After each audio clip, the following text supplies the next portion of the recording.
지금부터 사회 공부를 시작하겠습니다. 오늘 공부에 들어가기 앞서서 우리가 지난 단원에서 배웠던 부분들을 잠깐 한번 떠올려 보겠습니다. 우리 1단원에서 어떤 것들을 배웠는지 기억나나요? 네, 1단원에서는 지도를 읽는 방법, 그리고 지도를 어떻게 활용하는지, 또 중심지라는 것은 무엇이고 중심지의 종류에는 어떤 것들이 있는지, 마지막으로 중심지를 답사하는 계획서를 세워보고 실제 온라인 답사를 통해 온라인 보고서, 답사 보고서를 작성해보는 공부까지 했습니다. 그럼 1단원 공부가 끝나고 이제 2단원에 들어갈 건데 이제 2단원에서는요. 우리 지역에 대해서 조금 더 깊게 배워보는 시간을 가지려고 합니다. 교과서 54쪽을 한번 펴주세요. 여러분 책 54, 55쪽에 보이는 그림이 지금 화면에 보이고 있습니다. 우리 2단원 단원 이름 한번 다 같이 읽어볼까요? 시작! 네, 우리는 2단원에서 어떤 것들을 배울 예정이냐면요. 우리가 알아보는 지역의 역사에 대해서 배워보려고 합니다. 그 역사에는 작은 소단원으로 2개가 나와 있는데 어떤 것들이 있냐면 문화유산, 그 다음 역사적 인물에 대해서 배워볼 거예요. 그럼 54, 55쪽에 단원에 들어가는 공부를 한번 함께 해보도록 하겠습니다. 일단 우리가 첫 번째 배우게 될 문화유산과 관련해서 54, 55쪽에 있는 여러 가지 문화유산들을 먼저 한번 보려고 합니다. 3가지의 문화유산들이 있는데요. 아마 이곳은 어떤 박물관인 것 같아요. 왜냐하면 지금 여기서 뭔가를 설명해주고 계시는 이 검은색 옷을 입고 계신 분이 여기 글씨를 자세히 읽어보면 뭐라고 써있나요? 문화, 관광, 해설사라고 쓰여있죠. 이분이 지금 이 친구들에게 뭔가에 대해서 열심히 설명해주고 계시는 것 같고, 나머지 친구들은 문화유산들을 보고 수첩에 뭔가를 기록하고 있죠. 박물관 같은 곳을 가본 경험이 있는 친구들은 문화유산 옆에 그 문화유산을 설명하는, 지금 여기에는 그냥 작은 글씨이기 때문에 이렇게 줄로만 되어 있는데 이런 부분들이 그 문화유산을 설명하는 간단한 설명문이라고 할 수 있을 것 같은데, 이런 부분들을 보면서 중요한 부분들을 메모하기도 하고요. 여기처럼 이렇게 메모하기도 하고, 또 어떤 설명을 도와주는, 우리가 이해하기 쉽도록 그 문화유산들의 설명이 모여있는 그런 안내책자를 보고 있기도 합니다. 그럼 우리 문화유산들 한번 자세히 조금 볼까요? 첫 번째, 여기 맨 왼쪽에 있는 이 문화유산 뭐라고 쓰여 있습니까? 네, 동의보감이라고 쓰여 있네요. 이 동의보감이라는 것은 조선시대에 허준이라는 사람이 쓴 의학 서적입니다. 아마 들어본 친구들이 꽤 있을 것 같아요. 이 동의보감이라는 것은 워낙 역사적으로 가치가 높은 유산이기 때문에 우리나라의 보물, 국보 319호로 지정이 돼 있는 상태고요.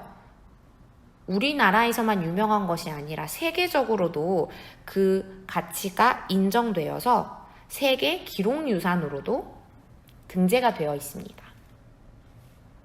지금 현재 이 동의보감은 국립중앙도서관에 보관 중이라고 하네요.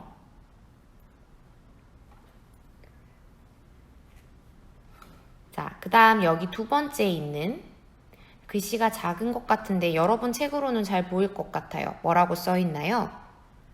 익산, 미륵사지, 석탑하고 가로에 모형이라고 되어 있어요. 자, 이것은 백제라는 시대의 말기에 지어진 문화유산으로서 현재 어느 지역에 있냐면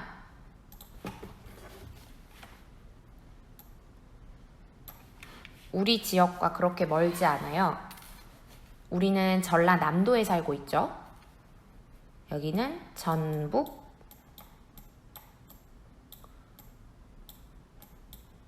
전라북도, 익산이라는 곳에 현재 존재하고 있는 문화유산입니다. 이건 역시 세계적으로도 그 가치가 인정되어서 세계 문화유산으로 등재가 되어 있고, 이것의 가치가 왜 있냐면 국내에 현존하는 최고 가장 큰 석탑이라고 해요. 석탑이라는 것은 돌로 만든 탑이라는 건데, 이전까지는 나무로 만든 탑들이 유명했었는데 이 익산 미륵사지 석탑이야말로 돌로 만든 석탑 중에 가장 큰 석탑이라고 이해하면 되겠습니다. 그 다음 여기에 보니까 무슨 왕관 같은 게 있는데 읽어볼까요? 금관총, 금관. 여기서 말하는 금관총이라는 거는 무덤에서 이것이 지금 발굴이 됐어요. 금관총이라는 무덤에서 발굴이 된 금으로 된 왕관이에요. 일반 사람들이 쓰지는 않았겠죠? 왕족이 썼던 것으로 추측이 되는데, 이것은 어느 지역에 있냐면 선생님이 써주는 글씨들을 여러분 책에 정리 한번 해봅니다. 경북, 경주라는 곳에 있습니다. 이 지역의 문화유산이라고 할 수 있겠죠.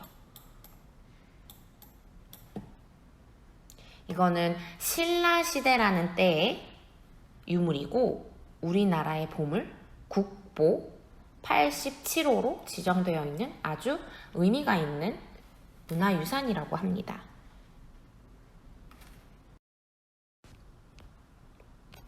그럼 우리 이렇게 지역의 문화유산들에는 어떤 것이 있는지 한번 살펴봤고요.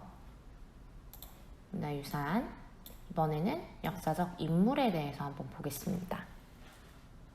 우리 문화유산과 같은 물건들, 이런 것들은 오랜 시간이 지나도 그대로가 남아있을 수가 있는데, 인물이라는 것은 이제 사람이기 때문에 수명이 있죠. 그래서 지금까지 실제로 존재하지는 않고 이렇게 사진이나 여러 가지 기록들로 그분들의 업적을 살펴볼 수 있을 것 같아요. 어떤 인물들이 나오냐면 강감찬, 신사임당, 김정호라는 인물이 나와 있는데, 이 각각의 인물들 어떤 업적이 있는지 짧게 동영상으로 한번 보도록 하겠습니다.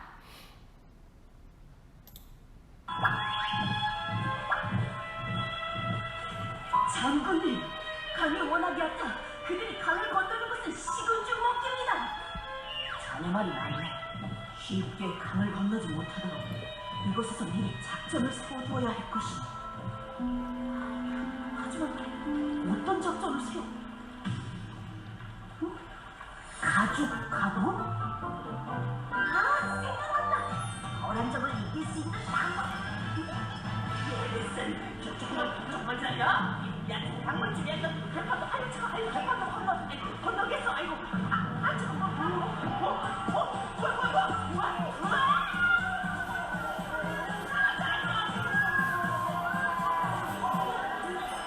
저기 거란군이 있다.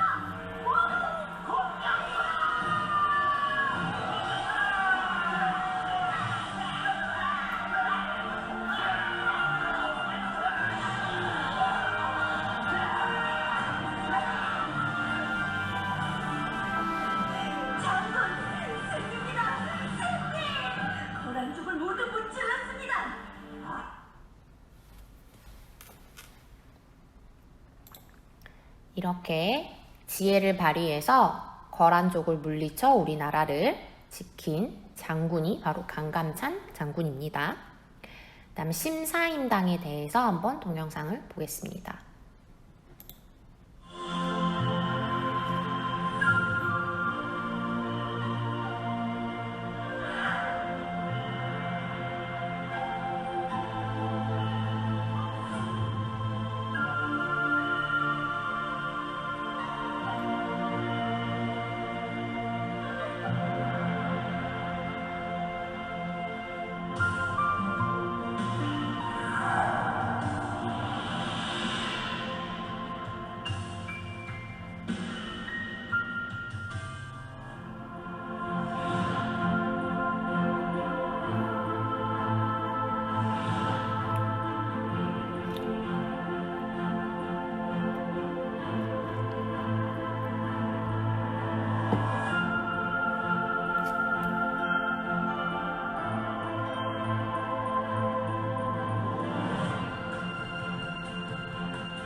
지금과는 다르게 여성들의 지위가 아주 낮았던 조선시대에 그림도 그리고 또 시도 쓰고 여러 가지 공부를 많이 했던 신사임당이라는 인물이었고요. 지금 우리가 많이 볼 수 있는 지폐, 얼마짜리 지폐죠? 네, 5만원짜리 지폐에 나와 있는 인물이기도 합니다. 세 번째, 마지막으로 김정호라는 인물에 대해서 보겠습니다. 이거부터 지우고 나서 다시 볼게요.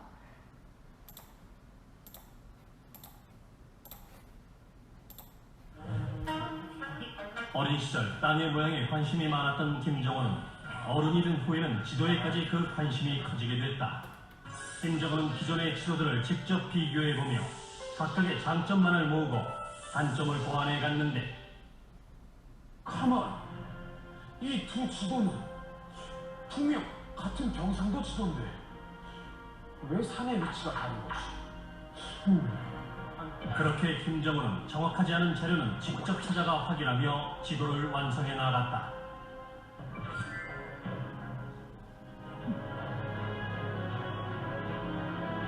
대동여지도는 22개로 만들어져 접으면 한 권의 책이 되어 보관하기도 갖고 다니기도 편했을 뿐 아니라 펼치면 하나의 지도가 되어 우리나라의 지형을 한눈에 볼 수 있게 했다.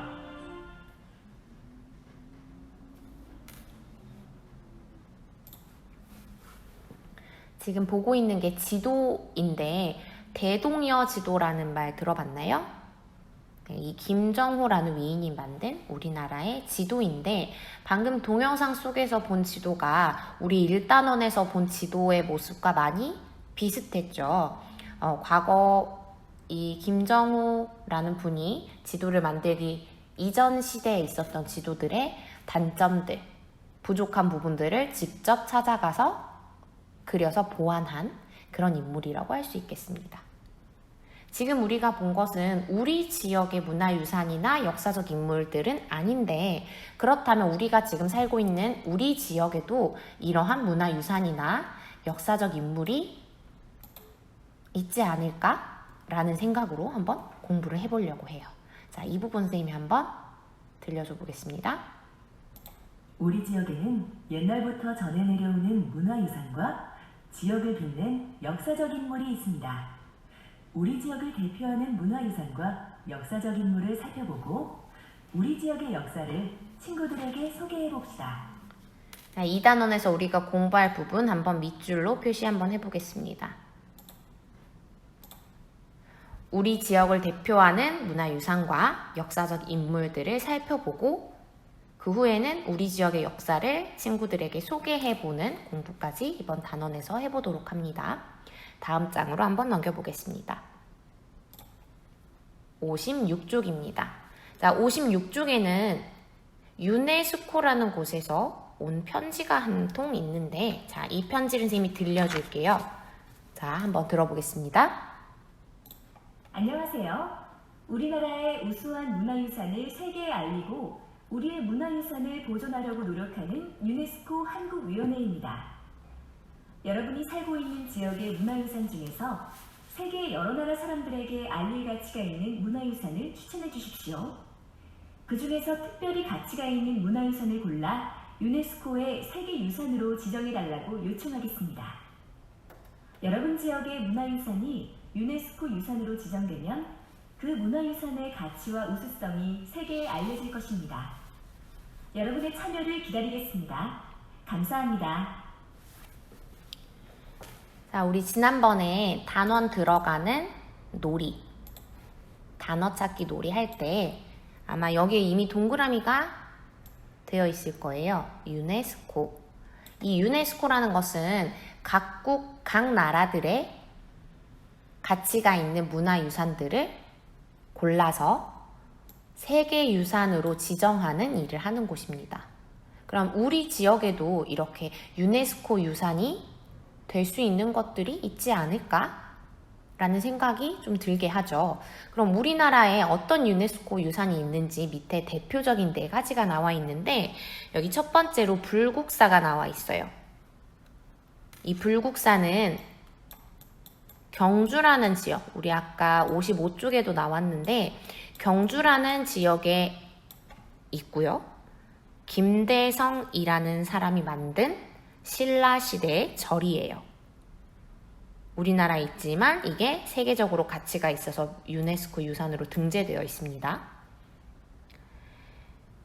그 다음 여기 훈민정음 해례본이라는 책이 보이는데 우리 훈민정음이라는 말은 많이 들어봤을 거예요. 근데 이 해례본이라는 말은 조금 생소할 수 있는데 이 해례본은 해설서라고 이해하면 돼요. 한글 창제의 목적과 그 원리를 밝혀놓은 책이라고 할 수 있습니다. 세 번째로 나와 있는 건 남한산성인데요. 과거 조선시대의 산성, 외부의 적들이 침입하지 못하도록 높게 쌓아놓은 성이라고 할 수 있겠고요. 그다음에 여기 강강술래라는 것도 나오는데 이 강강술래, 우리 음악 시간에 접해본 적이 있는 친구들이 있을 거예요. 이 강강술래라는 것은 우리가 잘 알고 있는 이순신 장군 때 외적들의 침입을 막기 위해서 나타난 것인데 조금 선생님이 설명을 해줘보자면 이순신 장군이 외적들과 맞서서 싸울 때 우리 군사들, 아군의 수가 너무 적은 거예요. 그래서 이 외적들을 이 수로는 감당을 하기가 힘들어서 어떻게 하면 이 전쟁을 승리로 이끌어낼 수 있을까 하고 이순신 장군이 생각을 하다가 꾀를 낸 것이 마을에 군사들은 아니지만 마을에 있는 부녀자들에게 남자 차림의 옷을 입혀서 이렇게 높은 언덕에 올라가 이렇게 뱅글뱅글 도는 행동을 시켰다고 해요. 계속 이렇게 뱅글뱅글 한 자리에서 돌고 있는 모습을 저 멀리 외적들이 보기에는 굉장히 많은 수의 군사가 걸어가는 모습으로 보였던 거죠. 이렇게 꾀를 내어서 그때 당시에 나온 게 이순신 장군을 통해서 나온 게 강강술래인데 요즘에는 세시 풍속으로 해서 추석이나 정월 대보름 이런 때 하는 어떤 놀이라고 할 수 있겠죠. 이런 것도 문화유산으로 등재가 되어 있습니다.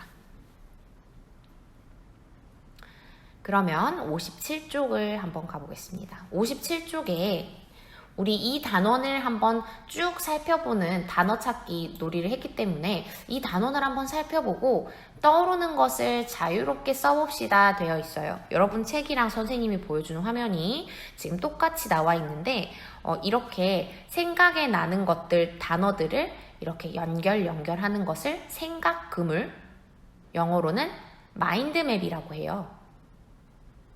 그럼 지금 우리가 공부하려고 하는 이 단원에서 우리 지역의 문화유산, 우리 지역의 역사적 인물이라는 소단원이 하나씩 있는데 여기 보면 우리 지역의 문화유산, 우리 지역의 역사적 인물, 각각의 소단원에서 보여지는 여기에 장영실이라는 인물이 나왔는데 장영실이라는 인물은 앙부일구, 자경루, 혼천이라는 물건들을 개발을 하신 분이야 하고 생각 그물이 계속 뻗쳐나가고 있죠. 이런 것들 한번 정리해 보려고 하는데 여러분이 직접 해볼 수도 있고요. 선생님이 보여주는 동영상 자료를 보면서 한번 연습 삼아서 해봐도 좋을 것 같아요.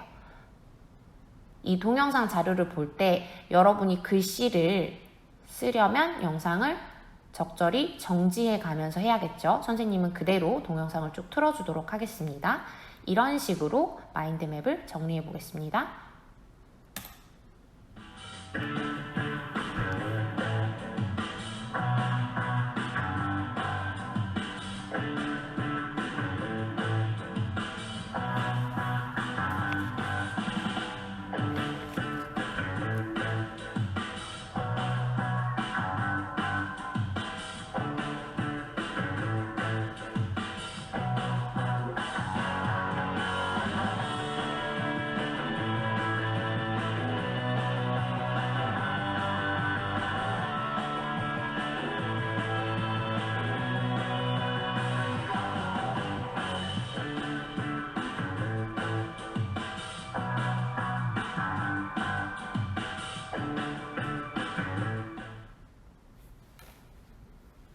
자, 이렇게 마지막 부분까지 한번 보니까 우리가 알아보는 지역의 역사라는 단원의 첫 번째 소단원, 우리 지역의 문화유산을 마인드맵으로 정리를 해봤어요.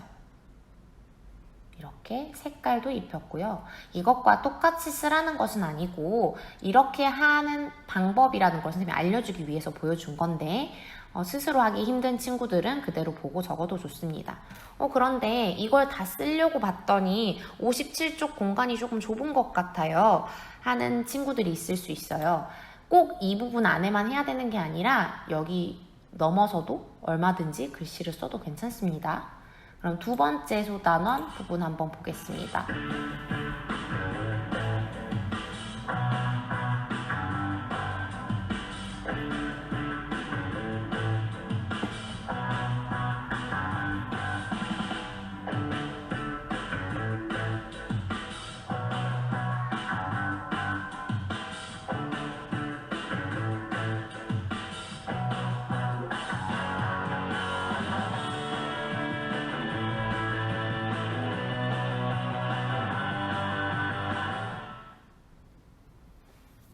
마지막 장면을 정지해가지고 보고 써도 좋겠네요. 이렇게 마인드맵으로 정리를 하면 좋은 점이 그 단원의 모습, 이 단원에서 우리가 어떤 것들을 배울지를 한눈에 정리할 수 있다는 장점이 있기 때문에 이곳에 한번 정리를 해보도록 합니다. 동영상을 적절히 정지하면서 여러분들이 잘 정리했을 것이라고 생각하고 밑에 이 단원을 살펴보고 빈칸에 들어갈 낱말이나 뜻을 알아보는 부분으로 한번 넘어가 보겠습니다. 자, 책을 한번 살펴봤기 때문에 석탑, 건축물, 책처럼 형태가 있는 문화유산을 무엇이라고 하는지 본 친구들도 있을 거예요. 자, 이거 혹시 무엇이라고 하는지 아나요? 네, 한번 써보세요. 유형문화재. 그 다음 밑에 있는 무형문화재라는 것은 이거는 뜻을 찾아서 쓰는 건데 뒤쪽에서 배우겠지만 한번 써보세요.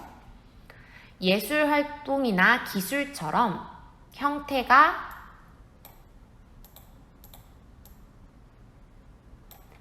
이건 안 되네요. 형태가 없는 문화유산을 무형문화재라고 합니다. 그 다음 세 번째, 현장에 가서 직접 보고 조사하는 활동. 이거 우리 1단원 마지막쯤에 본 것 같은데 이거 우리 뭐라고 하면 될까요? 네, 답사라고 하면 되겠습니다. 우리 중심지 답사에서 답사의 뜻을 한번 봤을 거예요. 문화유산 역시 현장에 직접 가서 직접 보고 조사를 하면 문화유산 답사라고 부를 수 있는 것이 되겠습니다. 자, 여기까지 해서 우리 2단원에 들어가기 전에 어떤 부분들을 배우게 될지를 조금 살펴보는 공부를 했습니다. 지금 57쪽에 정리할 것들이 조금 있었기 때문에 정리가 아직 안 된 친구들은 다시 동영상을 돌려서 이 부분까지 정리해 보도록 하세요. 이 시간 공부를 마치겠습니다.